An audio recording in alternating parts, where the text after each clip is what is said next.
put myself in those people's shoes, like kind of what you're suggesting. It's not through any intolerance or anything like that. It's tricky. Yeah, I don't.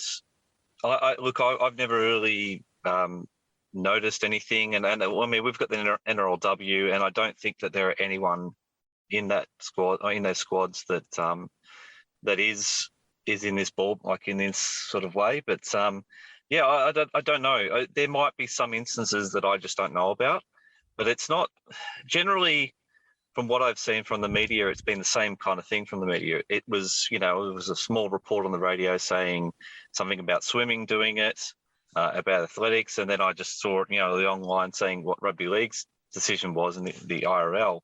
I mean, to be honest, it kind of feels like they put a little placeholder there and they just said, look, we're just going to stop it for now and then we're going to think about what we do. But look, I take that point, Alan and Bob's, that we've got to take a slowly approach. But also when he's saying that, once we've kind of now put our foot down one way, it's going to be hard to take it back up and go somewhere else. So look, I don't know. We'll see what happens with this, but I don't think it's anything that any of us can really give a better idea of.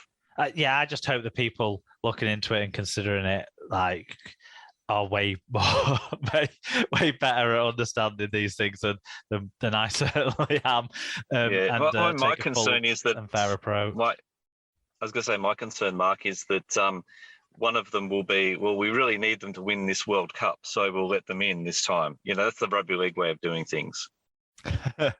Well, if someone's starting to take the upper hand, find any way of regaining it back.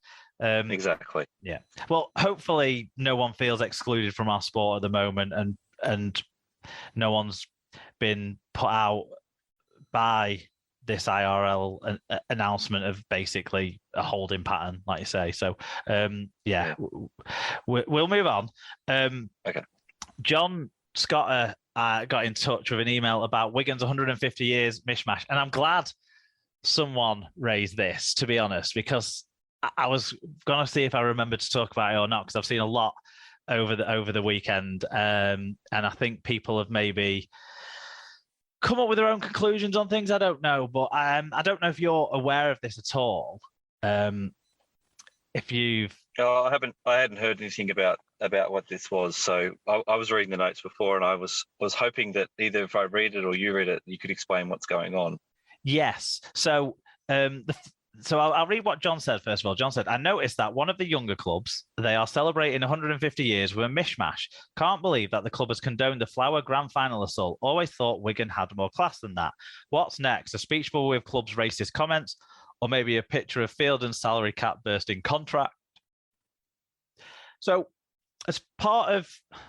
And the first controversy we'll have to cover is whether the Wigan Rugby Club is actually 150 years old. We'll cover that in a sec, because Neil Olsen won't be happy if we don't. But as part of the ongoing things that Wigan have done to commemorate what they see as their 150-year anniversary, what is really 150 years since rugby started being played in the town of Wigan, essentially, and the current Wigan Rugby Club do count their history back to that. But they've one of the things they've done is got an artist to do a pictorial representation of effectively everything that encompasses 150 years of the history of Wigan Rugby. And so that it's like an image that they've got printed up. They put it in the training ground where they have the fan zone on match days at Robin Park, and it's effectively a cartoon drawing that has things from representations of the stadium, of the fans, of certain players, of certain moments in matches, that sort of stuff. And the way it's been put out by the club in the press releases is that it encapsulates 150 years of history, not that it celebrates or promotes or condones or what have you.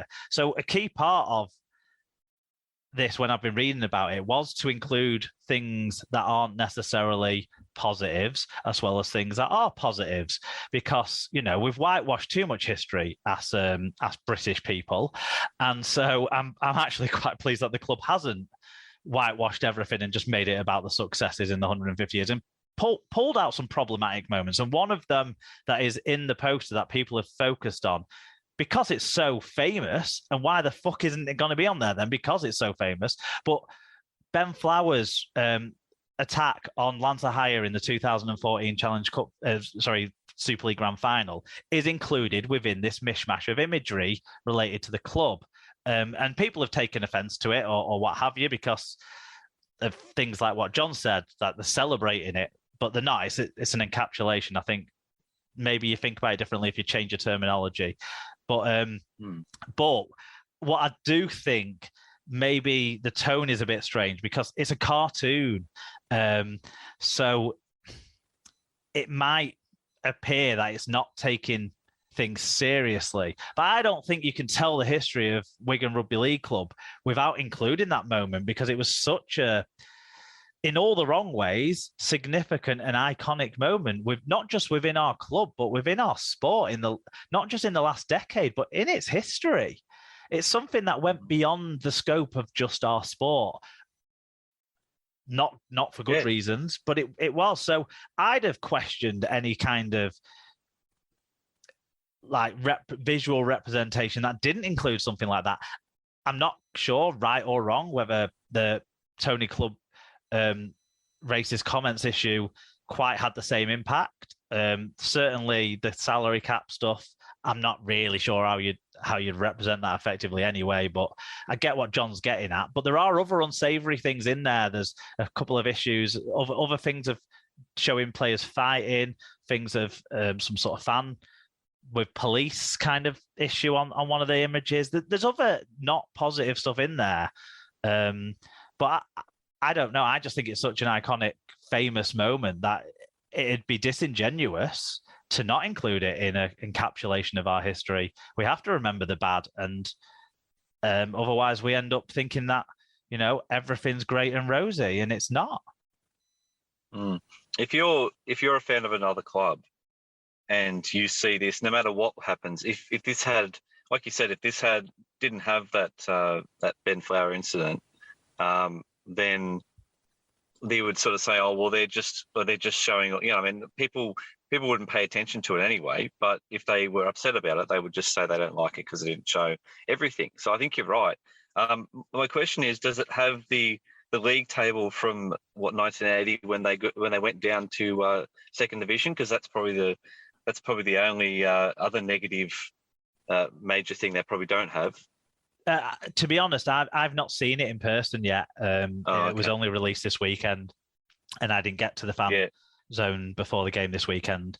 So I haven't seen it in person yet. I haven't had a chance to study it in its completeness. What I do think I can understand people's kind of view on it, outside of even including some Wigan fans, I guess, is that because it's drawn in a cartoonish way, because that's the style of the artist that was commissioned, an artist who apparently has done things for famous football clubs and other stuff like that, but I don't know. It's not something I follow that. But it's a fair question to ask whether things like this should be included. Things like the Flower incident should be included in things like this that memorializes or commemorates or encapsulates, whatever you want to say, something. But I think read the press releases from the club and see the word encapsulate, see that there's questions been asked of the artist about including negative imagery, and see that actually it was a conscious decision. But the cartoon aspect maybe makes people think it wasn't taken seriously, which I get. It's made for Wigan fans. It's not made for everyone. It's made to, like you said, encapsulate a history. It's made to, in that way, celebrate it, but you can still celebrate negative parts of history. Like if you're going to just not show anything, if you're only just going to show every time they lifted a trophy, then that's not really doing anything. So I suppose that's fair enough, but how would you include clubs' racist comments? Like you said, put a speech bubble. That makes no sense. is including. To be honest, I've thought long and hard about it, that part, because there is some words included in the imagery and actually enhances some of the criticisms, maybe of the Ben Flower thing, because it has like thwack or something written near to it, and then there's a punch up that has bosh, bash, or whatever. I'm not sure. Like I say, I've not studied it intensely yet, but yeah, like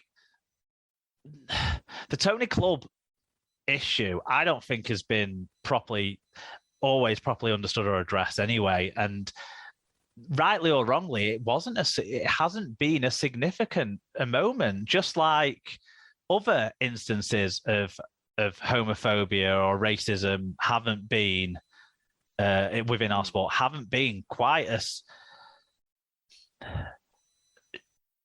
like significantly reported, rightly or wrongly, like I say, as the Ben Flower thing was worldwide.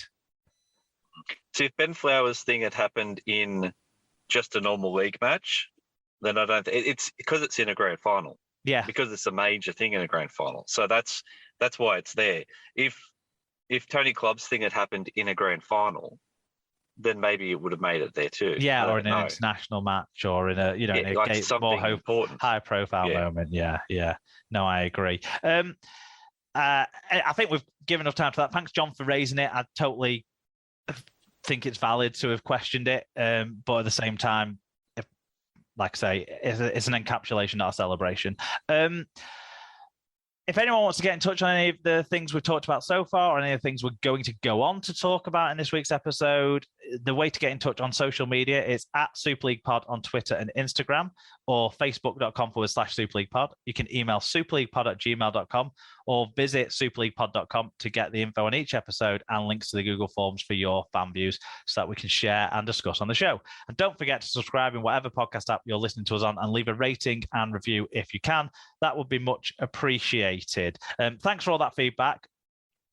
Good, interesting stuff. If not stuff we can answer properly always.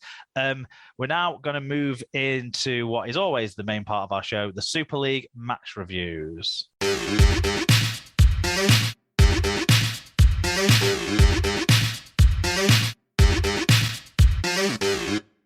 Right, David, Super League match reviews. Round 16 of Super League has just taken place, and we're going to start, as we almost always do, with some Thursday night UK time action. But I guess that's Friday breakfast time for yourself. So the Friday breakfast game was St Helens versus Leeds. It finished 42-12 to home side St Helens after leading 16-6 at halftime. So it blew apart a bit in the second half. 11,628 was a fairly decent crowd. Tom Grant was the referee. I'll take you through the team stats. Saints made over 400 more meters and kept Leeds to below 900 meters, also making 9 breaks to 2, with more tackle busts and more successful offloads as well. Leeds hurt themselves with 10 errors to 7 and 14 penalties to 6.